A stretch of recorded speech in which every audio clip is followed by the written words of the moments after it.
Assalamualaikum warahmatullahi wabarakatuh. Saya Alwi Aziz Mahendra. Di sini saya akan menyampaikan materi tentang framework ITSM, yaitu ITIL versi 4. Langsung saja masuk yang pertama, pengertian ITIL. ITIL adalah framework yang dirancang untuk standarisasi dalam pemilihan, perencanaan, dan penerapan layanan IT untuk bisnis, yang berupa panduan best practice dalam menyediakan proses dan layanan IT yang berkualitas, yang tujuannya adalah untuk meningkatkan efisiensi dan mencapai tingkat layanan IT yang diinginkan, guna mendukung proses bisnis yang dapat berkembang lebih baik. Beberapa istilah dalam ITIL. Yang pertama, capabilities, function, process, resource, roles, service asset, service management, service, dan value utility. Berikutnya, sejarah ITIL. ITIL dibuat pada tahun 1980 oleh Central Computer and Telecommunication Agency atau CCTA di Inggris.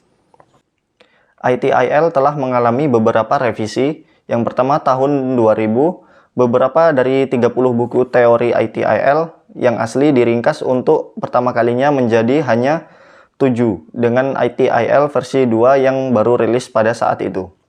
Kemudian yang kedua, proyek penyelenggaraan ITIL pada tahun 2007 mengkonsolidasikan ITIL menjadi hanya 5 volume dengan yang mencakup 26 proses dan fungsi. Kemudian yang ketiga, pada tahun 2011, pembaruan lain yang disebut ITIL tahun 2011 dirilis untuk menggantikan edisi tahun 2007 yang masih ada ITIL 2007 dan ITIL 2011, tidak menerima pembaruan apapun. Dan yang terakhir, ITIL versi 4 yang dirilis pada tahun 2019, merupakan versi terbaru yang dianggap paling stabil dan efisien. Berikutnya, ITIL versi 4. ITIL versi 4 merupakan versi terbaru dengan pembaruan yang banyak praktik ITSM. ITIL versi 4 ini berfokus pada aspek penciptaan value kepada pelanggan atau pengguna, dan pada kualitas layanan dari ujung ke ujung secara keseluruhan. Framework ITIL versi 4 terdiri dari Service Value System dan 4-Dimension Model, yang bisa dilihat pada slide. Service Value System atau SVS mengaitkan bagaimana mengkolaborasi aktivitas untuk menciptakan layanan IT. SVS sendiri terdiri dari 5 elemen. Yang pertama, Guide Principles, yaitu rekomendasi universal yang memandu organisasi dalam segala keadaan, terlepas dari perubahan tujuan, strategi, jenis pekerjaan, atau struktur manajemen. Yang kedua yaitu governance, yaitu cara-cara yang mengarahkan dan mengendalikan suatu organisasi. Yang ketiga yaitu practice, sekumpulan sumber daya organisasi yang dirancang untuk melaksanakan pekerjaan atau pencapaian suatu tujuan. Yang keempat yaitu continual improvement, merupakan aktivitas organisasi yang berulang dilakukan di semua tingkatan untuk memastikan bahwa kinerja organisasi terus memenuhi harapan pemangku kepentingan. Yang terakhir yaitu Service Value Chain, yaitu serangkaian aktivitas yang saling berhubungan yang dilakukan suatu organisasi. Berikutnya yaitu 4-Dimension Model, yang mengaitkan bagaimana memikirkan layanan IT dan aspek yang mempunyai dampak terhadap layanan IT. Yang pertama yaitu ada Organization and People. Ini mencakup struktur organisasi, manajemen, dan gaya kepemimpinan, peran dan tanggung jawab, serta kapasitas dan kompetisi. Yang kedua yaitu Information and Technology. Ini mencakup informasi dan pengetahuan yang diperlukan untuk manajemen layanan.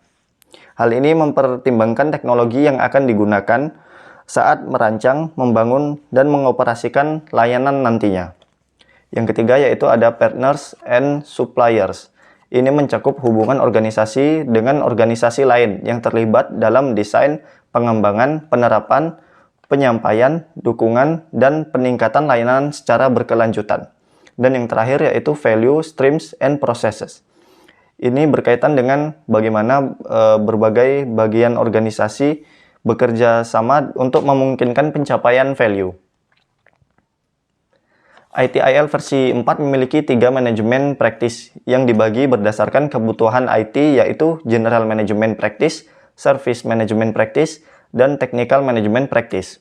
Yang pertama, General Management Practice itu berisi 14 practice management.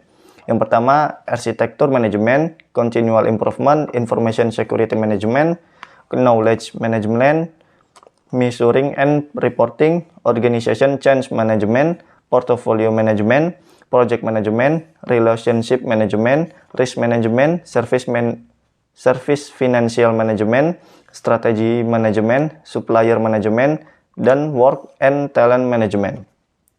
Berikutnya, Service Management Practice berisi 17 practice management, yaitu Availability Management, Business Analysis, Capacity, Change Enablement, Incident Management, IT Asset Management, Monitoring and Event Management, Problem Management, Release Management, Service Catalog Management, Service Configuration Management, Service Continuity, Strategi Design, Service Desk, Service Level Management, Service Request Management, dan Service Validation.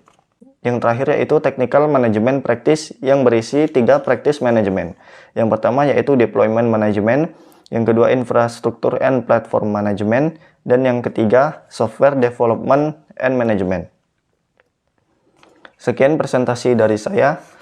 Bila ada kesalahan saya mohon maaf. Saya akhiri. Assalamualaikum warahmatullahi wabarakatuh.